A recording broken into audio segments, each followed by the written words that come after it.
今天是青儿离巢的日子，她开心地去找邻居打招呼。小黑，你好吗？青儿问。小黑叹了口气，我从小就住在这个小笼子里，从来没在草地上跑过。我好想有一个真正的家。青儿立刻帮小黑打开笼子，小黑开心地跑啊跳啊，第一次感受到自由的感觉。小黄被绑在树下，他每天都只能绕圈圈，太阳一出来就又热又渴，真希望能住在舒适的家里。小黑用力咬断绳子，小黄也自由了。大家一起去找一个真正的家。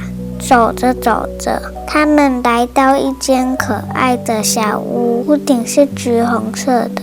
Hello， 你们好。屋主林阿伯开心地蹲下来，温柔地摸摸大家。他们看着林阿伯温暖的笑容，心里软软的，心想这里有爱，有关怀，有温暖，这就是我们一直期待的家。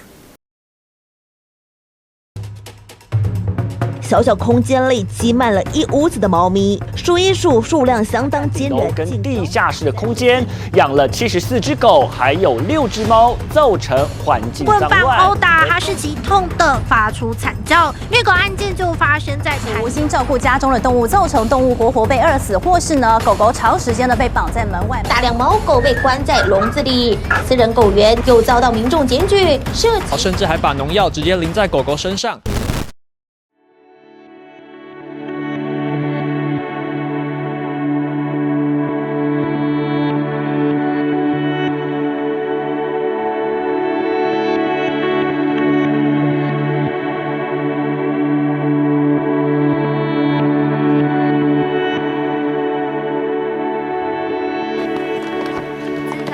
早安，那我们弄一弄就准备出门喽。好。他是芝芝，6年前加入协会工作，才38岁的年纪，却已是 TSPCA 少数资深专员之一。或许会有人问 ，TSPCA 是什么团体？其实 SPCA 是防止虐待动物协会的简称。1824年由英国最早成立。后来，许多国家都成立自主运作的 SPCA， 负责动物人道救援与必要协助。而开头的 T 则是台湾的缩写。他们专精在帮助有主动物脱离不当饲养的危机。讽刺的是，即便台湾从1998年推行动保法至今，已经4次加重虐待动物的罚则，但每年数千件的通报案件中，实际的定罪率却连1成都不到。而虐待动物致死的刑责最高仅处5年有期徒刑。如何按下受虐的停止键？如何有效帮助牢笼下的生命？或许正是你我，甚至是每位饲主必修的人生课题。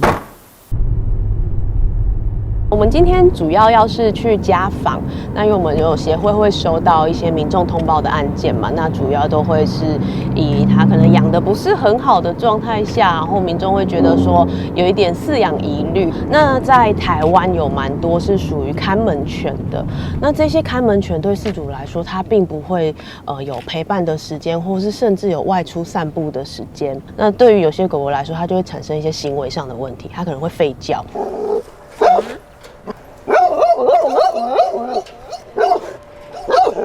啊，好了好了，我好想丢零食给他，都有点困难。好了，闻，又要尿尿了，对不对？你现在想尿尿了，对不对？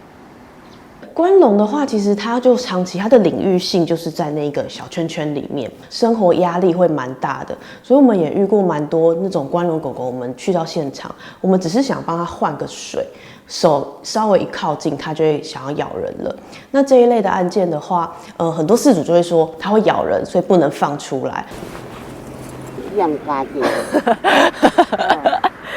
所以讲一讲哦。久啊吗？无偌久。你家就乖呢。啊，放假的。啊，就查到足济，阮则查到足济，就安尼来，啊伊就贵啊，阮就知影安尼啊。许多长期关笼的案件，往往是很难去改善的。即便他们的那个地方是他们自己家里面，即便狗狗被饲养的地方是一个完全不会有任何人经过的地方，他们还是会有这样的担忧，导致这些狗狗必须长期是在里面，可能一辈子了。算了算，奶奶家中共养了3只狗，有1只是用链养的方式，其他2只则是整天与铁笼为伍。也难怪在长期封闭的环境下，造成他们的内心产生惶恐和不安。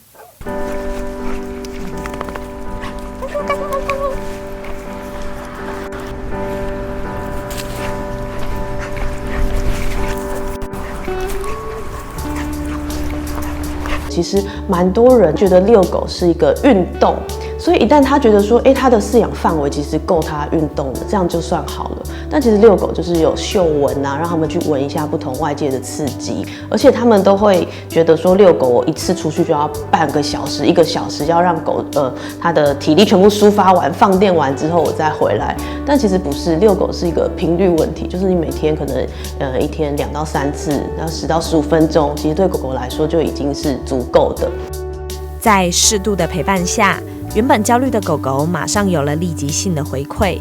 但俗话说，解铃还须系铃人。想要改变狗儿的饲养环境，除了尽可能想方设法针对现有问题改善之外，终究还是得和饲主沟通，才有机会让这些狗儿有一个安身立命的栖身之所。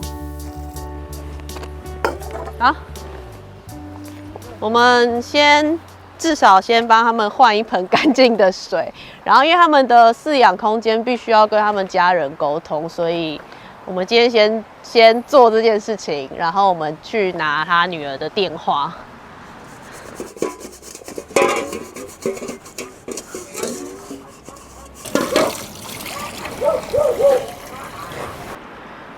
他的门本来是坏掉的吗？不是，应该平常都没在开。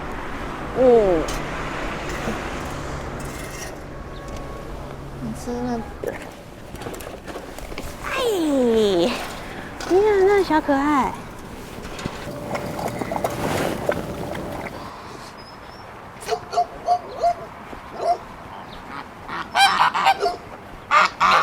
来，快点，这边，这个，对 ，OK， 来，他其实更怕你。OK， 来放，Yeah。这个个案我们之前有帮他改善过，我们把它改为是开笼，但是以链养的方式去做。但是后来不知道什么原因，他又被关到笼子里面去了。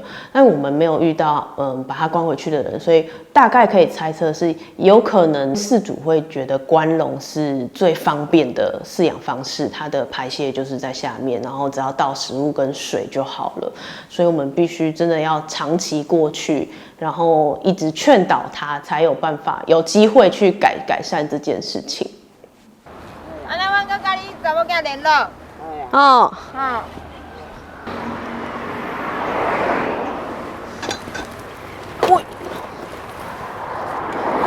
他的狗就是有2只关笼，然后1只是链养嘛。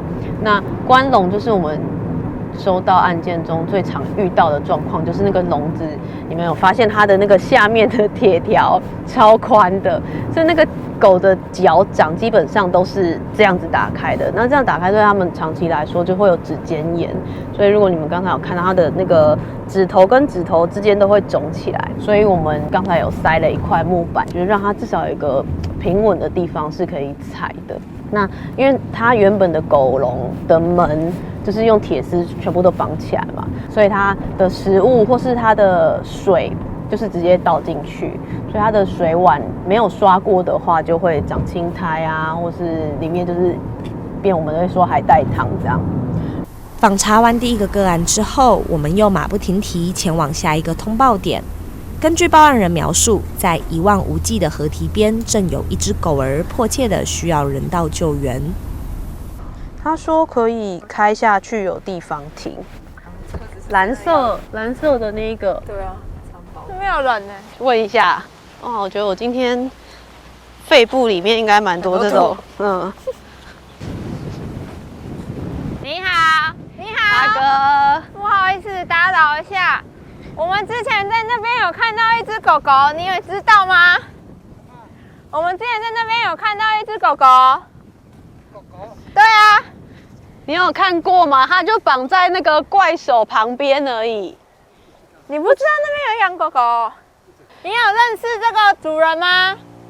我们通常会跟民众要定位点，因为它这边没有地址。然后手机上其实如果你有开定位，你只要拍照，你就会保留到那个位置在哪里，然后我们就会根据定位点来找。因为像是这种地方，我们真的只能仰赖定位点去找狗狗。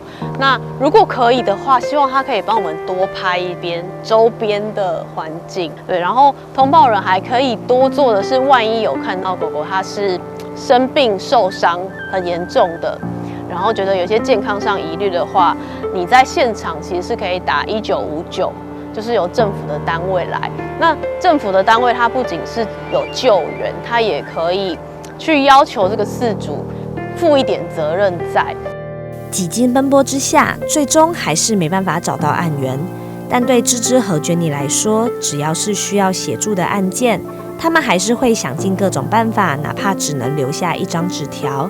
这也许就是一个帮助狗狗翻转命运的一线生机。哎呦！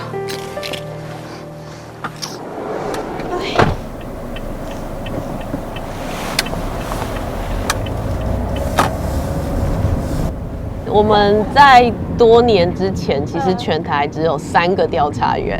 哦，真的？对啊，所以我们现在已经算人力比较多一点，可是相对的，我们收到的案件好像也变多了，因为越来越多民众知道说，有发现邻居可能狗狗养不好或什么，他们会知道通报给我们协会。对，所以今年的案件量已经超过1000。光今年收到的新的案件量，然后每个案件又有不同数量的动物，对，所以算是压力蛮大的。因为我们是受理民众通报的案件嘛，其实对我来说比较困难的点是来自于民众的压力在，因为对于他们来说，他们可能此生就是第一次面对到说，哇，有一只动物这样子被虐待养着，所以他们的情绪上会是蛮高涨的，很希望我们赶快去解决掉他看到的这个问题在。可是对我来说，这个问题只是背后饲主的他的行为、他的观念所导致出来的，所以我们要改善的是饲主他的饲养观念、他的饲主责任。那大家也知道，说要改善一个人的观念或是提升责任，其实是要花蛮长时间的。但这件事情对于民众来说，他们不了解，他们不知道，他们只知道说现在狗很惨，你们赶快去救它。19只的样子，19只还是20只？你要关在里面，你没有放出来啊。哦。白天你没有放出来啊。哎，然后一叫都是一起叫的那种，不是单关在一起一起叫的啊。你说我们怎么办？1个月花了家己开万几块饲料钱，我逐工得一工爱3点外钟来才整理。我就讲互你那过2天啊变差啥？我讲我干脆我不养你辛苦。在我们团体介入之前，可能已经有很多人告诉他说，你这样就是虐待狗啦，你就是不好的人或者什么。他其实已经累积了一些情绪在，或是有不同的人已经告诉他这件事情了。所以我觉得对于饲主很凶狠这件事情，我反而是觉得好，那我就先听你讲完。我反而希望你就是尽可能的骂，然后从骂的这个过程，我可以稍微听出说，哦，之前有谁来过了，然后他们反映的是什么问题，然后你在意的是什么？因为有些饲主他就是在意说，一天到晚就是有人来打扰他。我甲讲，你受不了，我也受不了。你2、3次检查，每一届来，我的业务像你那协会来，我也应付；动保处来，我也要应付。我觉得被检举通报这件事情，好像。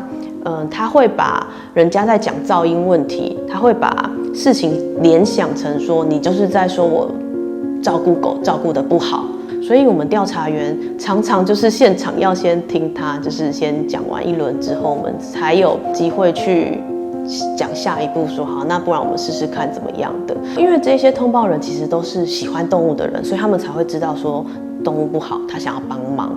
可是他的帮忙常常会变成是我们的一个很大的压力在之余，有的时候对于案件处理其实不见得有帮助。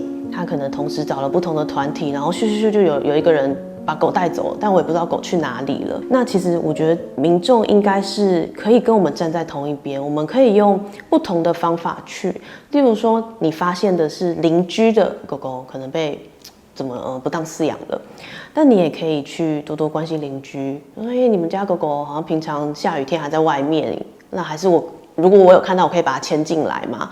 就是民众其实他们也可以有自己能做的事情，而不是觉得说不是我的事情啊，这个应该是动保团体、政府应该要去做的，而什么都不做，只是要求人家去把它做好。对，可是动保人力其实真的非常有限。那如果民众是可以跟我们一起，他可以参与。我们有一个遛狗志工这件事情，就是你可以帮人家遛狗。与其被动的等待救援，还不如主动的善意关怀，才是这些笼里的狗儿真正的及时雨。因为就算将狗狗安置到收容中心，但在全满为患、全台收容所能量早已不足的情况下，狗儿是否有效安顿，也往往值得商榷。根据农业部统计，台湾2024年的游荡犬约14万只，虽较2022年减少11.34%，但浪浪的问题始终层出不穷。有人说，狗是人类最忠实的朋友，但在收容所的狗儿眼中，这句话是否言过其实？或许是璞玉待价而沽，只是我们未曾发现它真正的价值。现在在台湾流浪犬的问题是很严重的，它们数量实在太多了，然后多到一个就是现在目前整个对台湾的环境来说是一个很大的负担。那加上因为大家对于流浪犬其实有很多刻板印象，像比如说会追人、追车、咬人等等之类的。那我们希望说可以借由我们的幸福犬，让他们知道说这些曾经是流浪犬的米克斯，他们其实在被人好好的了解过，被人好好的培育过，他们其实很适合跟人相处。那今天呢，我们有一位狗老师要来跟大家一起玩哦。你们有看到现在教室里面有哪一只狗狗吗？狗狗在哪边？在这边，对不对？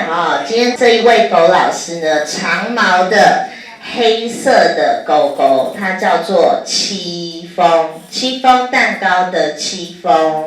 幸福犬团队每次带活动都是1.5到2个小时起跳，他们都会事先了解，然后按照服务对象的状况去设计当次的内容。我觉得这是一个很用心，而且重点是尊重狗狗，也尊重服务对象当下的状态。在幸福犬的特质上面有一个很明显的，就是他们永远都做他们自己的一个展现。那尤其是流浪犬，它们本身防卫保护自己是非常重要的一件事情，那这样才能让自己生存下去。但我们觉得这个特质是很符合现代人类需要的，保护自己是每一个人可能都有的，但是他们在防卫自己的同时，他们同时间也可以感受到对方的爱跟关怀。好，你看戚风，来，好棒，他过来了，手打开，好棒，做得很好。其实他们都是重度、极重度比较多，所以其实很多时候他们是活在自己的世界里面，对外界完全没有连接到。可是像今天狗狗来的时候，他们其实眼睛就看到有在偷瞄，不敢直视，可是眼睛会去偷瞄。然后其实虽然说他们很多家里都没有养狗，对，也都是第一次接触狗狗，可是也可以看得出来，他们其实因为狗狗也很稳定，所以他们也很放松。外加 Angel 老师跟浩宇老师，其实他们领导的技巧我觉得很好。然后也是一步一步渐进式的去引导服务对象要怎么认识狗狗。然后像我们里面有看到一些服务对象，像那个景晨，他妈妈就会很焦虑、很紧张，就是因为晨晨他其实有时候太紧张的时候，就会容易会有一些行为问题产生。可是像晨晨今天就是属于很稳定。他说：“嗨，景晨，嗨，景晨，看戚风跟你用尾巴跟你打招呼，感觉蛮喜欢景晨的，好像快要跟你撒娇了呢，戚风看景晨，其实很棒哦。七峰在你前面的时候，脚脚都不要动哦，很棒很棒，做得。然后像我们比较重度的明显，虽然说他是轮椅生，他没有口语能力，可是感觉得出来他的表情其实都是在笑的。你现在手手打开哦，好棒哦哈。七峰，有没有吃掉了？平常可能运动的时候，他就是会生气会哭，对。可是看今天我们带着他的手去摸狗，或是去伸手举起来放下这些举动，他是可以跟着我们一起，可以配合我们，可以看得出来，他们其实也是有自己小小的想要突破，想要去跟狗狗互动，对，所以应该说新福犬，刚刚他们都有介绍嘛，是一个善的循环，就是他们是流浪狗，然后没有主人，可到现在他们是有主人，然后有任务，然后有成就感、归属感，然后再把这些善的循环带到我们身心障碍的身上。借由这些活动，他们就可以慢慢的跨出自己的第一步。那你跟浩宇老师是好朋友了吗？是。哦，对，是哎，好棒哦，我是好朋友了。好，那好朋友一起照张相，好不好？好棒，点头哈。好，来跟七峰照一张哦，好不好？好，全面看前面哦，1、2、3，好可爱。因为他们也知道狗狗会害怕，他们其实也会害怕，可是就这样双方卸下心防之后，他就可以慢慢的去做听指令，然后慢慢的去摸狗，慢慢的去喂狗零食。所以我就觉得，虽然只有短短的1节课，可是其实每一个人都可以看得出来一些没有到很明显，可是我们其实平常是观察他们的人，所以我们可以看得出来他们有一些不同的进展跟进步。新福犬团队呢，就是我们自诩为就是浪浪的就职中心。那像为什么新福犬团队比较不会选择品种犬的原因，主要的原因是因为说，因为品种犬其实它们的机会本来就很高，所以我们希望可以把这样子的机会可以多留给那些几乎不会被看见的、几乎很难被领养的这些米克斯。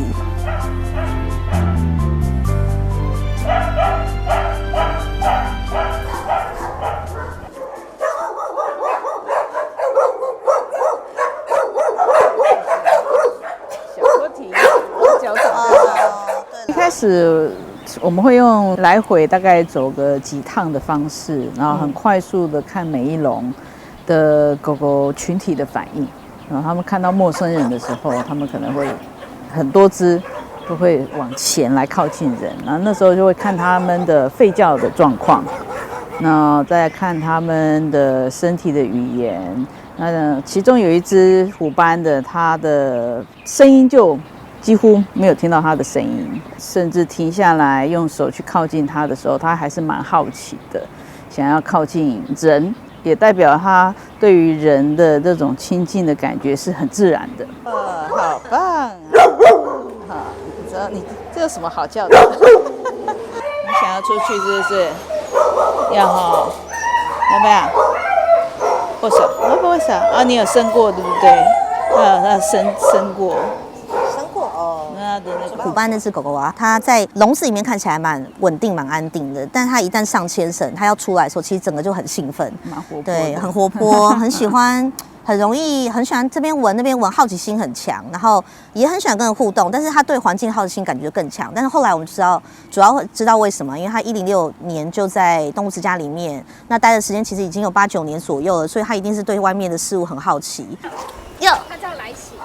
来喜哦，来喜哦，还有名字，来喜，来喜，你很聪明呢。来喜，来喜，来喜，来喜，来喜，来喜，来。好吧。他说我很忙，我出来先到处看一看。我查一下。他说耶，不好吃。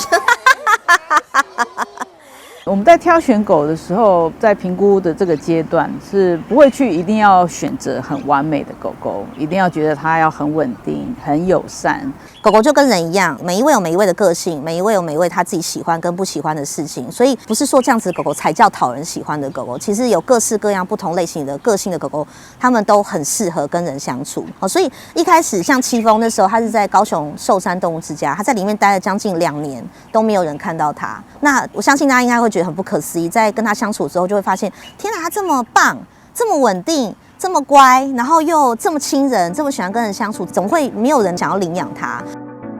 在收容所里的狗狗，尽管个性不同，但在 Angel 和浩宇眼中，或许就是不可多得的千里马。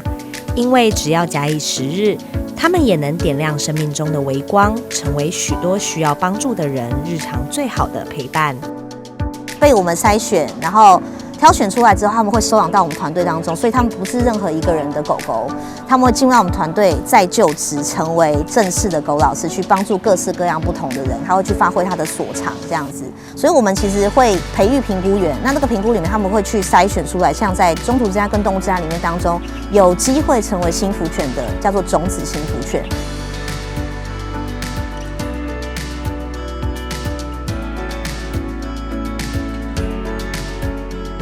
种子消失在服务的这些重点啊，重点要放在哪里啊？第一个当然最重要是要发掘、去挖掘你服务对象的学习动机。所以这些学习动机要做什么事情会让服务对象觉得哇，我觉得好好玩，我好想玩。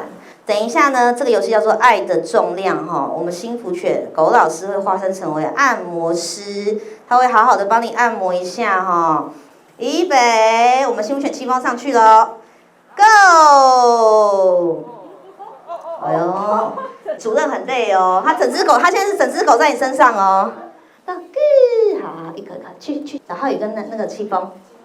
哦，好棒，他专门帮你们踩屁股哦。奶茶，下一位。好，下一位。那过去有狗医生，那我家里其实一直都是流浪犬的中继家庭，所以我们家陆陆续续已经从小到大，我们家都有很多的流浪犬。那我们希望可以让流浪犬可以有一个它的赋予它一个使命，或者是它这个一生当中可以有一些贡献在这个社会。那我现在是在日照的机构里面担任主任。那我发现幸福犬这个它的门槛没有那么的高，那我比较容易可以让我们家的流浪犬可以有机会，然后可以在长照有这样子的服务的机会。譬如说，可能像一些有身心状况的，就是服务对象，像譬如说可能忧郁症啊、躁郁症啊，譬如说 PTSD 就是创伤后症候群，像这样子的服务对象，他们其实在幸福犬身上看到的是，就是幸福犬它以前曾经也经历过各式各样不同的苦难，有好的经验，也会有很多不好的经验。为什么他们现在可以变到像现在这样子，可以稳定，然后可以好好的生活，好好睡觉，好好吃饭，好好的运动？那他们做得到，我做得到吗？所以他们是藉由幸福犬他们面对生活的态度去学习，我可以怎么样子面对我的压力？我可以怎么样逃避？我可以怎么样好好的跨越它？或者是我可以怎么样子放我自己一马？对，所以幸福犬在这个就是跟身心症状相关的这些服务对象来说的话，其实他们是一个很棒的示范。他们紧张就紧张，害怕就害怕，开心就是开心。原来我可以好好展现自己的情绪，人也可以。最有礼貌的方式就是在你的手在他的脸前，让他看到，闻一闻之后，好像看起来感觉蛮平稳的哈，你就可以轻轻摸，缓慢、放松、舒适的摸。戚风比较喜欢这种方式，不要。好啊，这样子真的是他可能会跟你一起很嗨啦哈，但是嗨到后来，有时候嗨跟紧张是一体两面的事情，他可能就会跟着紧张起来了哈。像戚风他是很厉害，因为他大概3个多月就培育完成了。那我们培育幸福犬大概是落在3到6个月之间。那这3个月当中，其实我们就是在帮助戚风建立起他对环境跟人的安全感，但是他还是会害怕某些特定的人。